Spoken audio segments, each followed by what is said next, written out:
Bismillahirrahmanirrahim. Assalamualaikum warahmatullahi wabarakatuh. Alhamdulillahi rabbil alamin. Wassalatu wassalamu ala rasulihil karim. Wa ala alihi wa ashabihi ajma'in. Ikhwatal iman, rahimani wa rahimakumullah. Alhamdulillah, kembali kita bertemu di halaqah Ramadan di hari yang ke-21. Lelah beribadah, tapi sia-sia.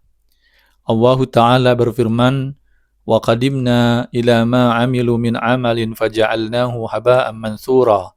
Dan kami hadapi segala amal yang mereka kerjakan, lalu kami jadikan amal itu bagaikan debu yang berterbangan. Al-Quran Surah Al-Furqan ayat 23. Al-Imam Ibnu Katsir rahimahullahu ta'ala ketika menafsirkan ayat ini mengatakan, ini terjadi pada hari kiamat, di saat Allah menghisab amal perbuatan yang telah dilakukan oleh semua hamba, amal yang baik dan amal yang buruk. Maka Allah memberitahukan bahwa orang-orang musyrik itu tidak akan memperoleh sesuatu imbalan pun dari amal-amal perbuatan yang telah mereka lakukan. Padahal mereka menduga bahwa amal perbuatannya itu dapat menyelamatkan diri mereka. Demikian itu karena amal perbuatannya tidak memenuhi syarat yang diakui oleh syariat, yaitu ikhlas dalam beramal karena Allah atau mengikuti syariat Allah. Setiap amal perbuatan yang dilakukan tidak secara ikhlas dan tidak sesuai dengan tuntunan syariat yang diridai adalah batil. Amal perbuatan orang-orang kafir itu tidak memenuhi salah satu dari kedua syarat tersebut.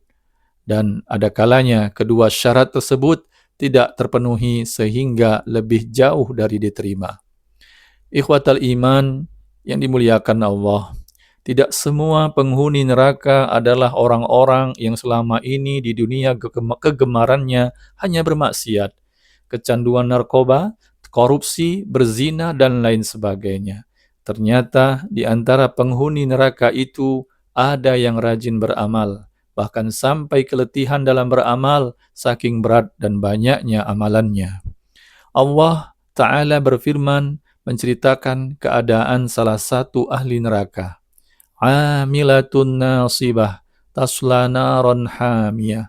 Rajin beramal, lagi kepayahan, namun memasuki api yang sangat panas. Al-Quran Surah Al-Ghashiyah ayat 3-4. Ibnu Katsir dalam tafsirnya menyebutkan satu riwayat dari Abu Imran Al-Jauni bahwa suatu ketika Umar Ibnul Khattab radhiyallahu ta'ala anhu pernah melewati sebuah kuil yang ditinggali seorang rahib Nasrani. Umar lalu memanggilnya, "Hai rahib, hai rahib." Rahib itu pun menoleh. Ketika itu Umar terus memandangi sang rahib. Dia perhatikan ada banyak bekas ibadah di tubuhnya. Kemudian tiba-tiba Umar menangis. Beliau pun ditanya, "Wahai Amirul Mukminin, apa yang membuat Anda menangis? Mengapa Anda menangis ketika melihatnya?" Jawab Umar, "Aku teringat firman Allah dalam Al-Quran, Amilatun nasibah tasla naran hamiyah." Rajin beramal lagi kepayahan, namun memasuki neraka yang sangat panas. Itulah yang membuatku menangis. Mengapa mereka di neraka? Mereka rajin ibadah, namun semua sia-sia, justru mengantarkan mereka ke neraka. Apakah Allah menzalimi mereka? Tentu tidak, karena Allah tidak akan pernah menzalimi hamba-hambanya. Allah telah mengharamkan atas dirinya untuk menzalimi hambanya. Lalu apa sebabnya? Sebabnya adalah dia keliru dalam beribadah. Dia beribadah namun salah sasarannya, salah tata caranya, salah niatnya, salah yang disembah, atau salah semuanya. Sehingga bagaimana mungkin Allah akan menerimanya. Dan di saat yang sama, Allah justru memberikan hukuman kepada mereka. Wal'iyadzubillah. Ikhwatal iman, rahimakumullah.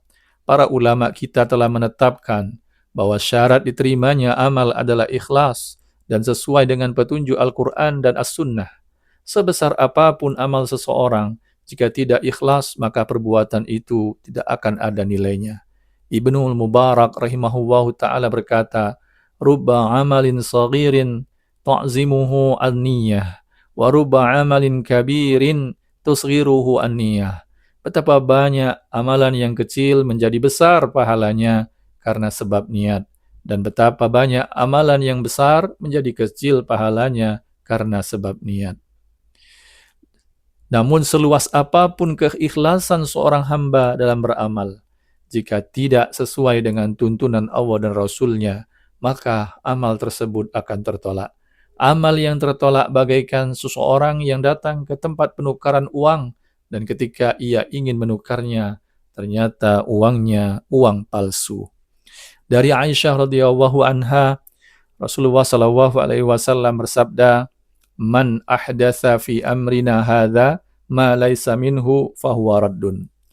Barang siapa membuat suatu perkara baru dalam agama ini, dalam agama kami ini yang tidak ada asalnya, maka perkara tersebut tertolak. Hadis riwayat Bukhari dan Muslim. Dan berhati-hatilah ikhwatal iman yang dimuliakan Allah dalam beramal, ketika dalam waktu yang bersamaan kita menzalimi saudara kita. Ini pula yang menyebabkan kita lelah beribadah namun sia-sia.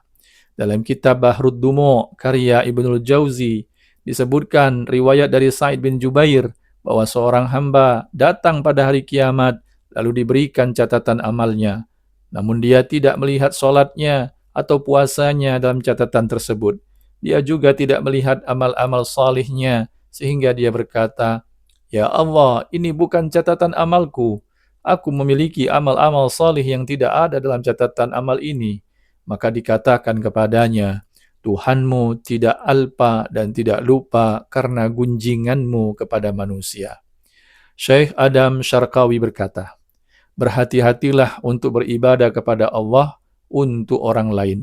Jangan sampai kebaikan Anda jatuh ke tangan orang yang Anda patahkan hatinya, orang yang hartanya Anda makan, orang yang kehormatannya Anda lecehkan, dan orang yang pekerjaannya Anda curi." Demikian, mudah-mudahan ada manfaatnya. Wallahu a'lam. Barakallahu fikum. Wassalamualaikum warahmatullahi wabarakatuh.